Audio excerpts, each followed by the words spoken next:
Happy Hanukkah to you. I'm Rabbi Bev Magidson. I'm Director of Chaplaincy Services for the Jewish Federation of Northeastern New York, based in Albany. We're here as the first in a series of videos to welcome the holiday of Hanukkah, and we will have a video on our website every night for all 8 nights of Hanukkah.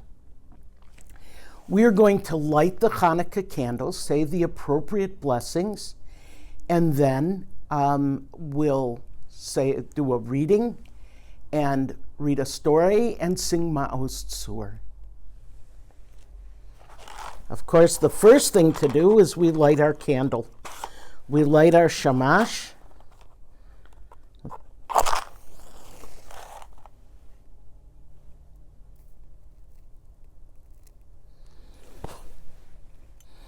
And let's sing the blessings. Baruch atah Adonai Eloheinu melech haolam asher kiddushanu b'mitzvotav v'tzivanu lehadlik ner shel Chanukah.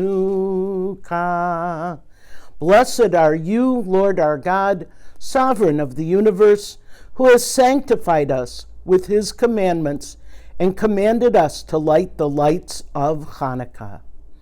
Baruch atah Adonai Eloheinu melech haolam she'asa nisim la'avoteinu bayamim hahem Bazman hazeh.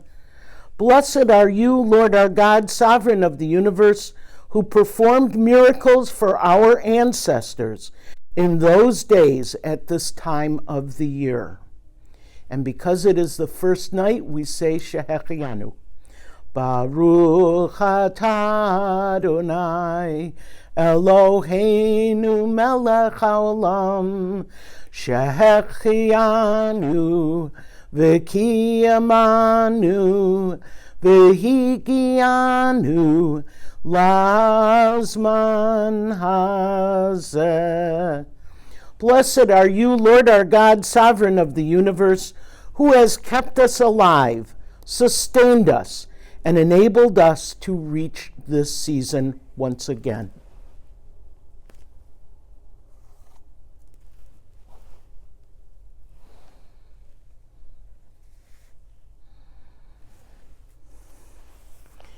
It's traditional to read the prayer Neirot Halalu. Neirot Halalu, Ananu Madlikin, Al Hanikim, Ve'al Haniflaot, Ve'al Hanishuot, Ve'al Milchamot, Ve'al Talavotenu, Hahem Bazman hazeh al yedei kohanecha hakadoshim v'al shmonat yemei Chanukah haneirot halalu kodeshem V'ein lanu reshut l'hishtamesh bahem ela lirotam bilvad kedei lehodot v'lahalel l'shimcha hagadol al nisecha v'al nifleotecha al nisecha v'al niflotecha v'al yeshuatecha. These lights we kindle to recall the wondrous triumphs and the miraculous victories wrought through your holy Kohanim, your holy priests, for our ancestors in ancient days at this season. These lights are sacred through all the 8 days of Hanukkah. We may not put them to ordinary use, but are only to look upon them and thus be reminded to thank and praise you for the wondrous miracle of our deliverance. And of course, we want to tell the Hanukkah story. And I have something that I will take credit or blame for. I wrote it myself, called The Story of Hanukkah for Adults.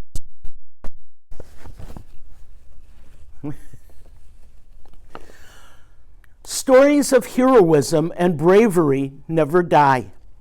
They are told and retold from generation to generation until they can be written down as part of a people's heritage. The story of Hanukkah is one of the most important tales of bravery in the history of the Jewish people. In the year 336 BCE, before the Common Era, Alexander the Great, the king of Macedonia, assembled a huge army and defeated Darius, the king of Persia. Alexander became the ruler of the entire Persian Empire, including Syria, Palestine, and Egypt. Alexander was respectful of Jewish religious practice, and he decreed that the Jewish people could continue to observe their religion as before. A legend states that the high priest, in appreciation, called for all Jewish males born that year to be named in honor of the king, Alexander. To this day, Alexander is one of the few non-biblical names given to Jewish boys as their Hebrew name, their Jewish name. Unfortunately for the Jews, Alexander the Great lived a short life. After his death, his great empire was divided among his generals. Two of the kingdoms, Syria and Egypt, were at war with each other for 100 years. Palestine was on the land bridge between the two empires and was racked by war the entire time. When the war ended, Syria owned Palestine. The Seleucid Empire, or the Syrian Greeks, brought peace to the land, and with it, Greek customs and practices. Jews began to take Greek names. They spoke Greek. They took part in Greek games in the gymnasia, and they studied Greek culture. Some Jews began to spend more time on Greek learning than on Jewish Torah learning. In the year 175 BCE, Antiochus Epiphanes, the Glorious, became king of Syria. Behind his back, he was also called Epimanes, which means the madman. We really don't know why he decided to outlaw the Jewish religion, but outlaw it he did, prohibiting the observance of the Sabbath and dietary laws, kashrut. And he also prohibited the circumcision of baby boys. He decreed that a statue of himself as Zeus be placed in the holy temple in Jerusalem, and that a pig be offered up as a sacrifice. The Jews who lived in Palestine were sharply divided. Some were afraid. Many in the wealthy leadership had strong ties with the Syrian Greek rulers. They were so involved in Greek culture that they could not see the danger of Judaism's destruction. Those who were afraid, or those who had assimilated, followed the new rules, abandoning their Judaism. But in the little village of Modi'in near Jerusalem, Mattathias, a priest, arose as leader of the opposition. When the Syrian Greek officials came and ordered the people to sacrifice a pig, Mattathias stepped forward and killed the chief officer. He shouted, "Whoever is for God, follow me."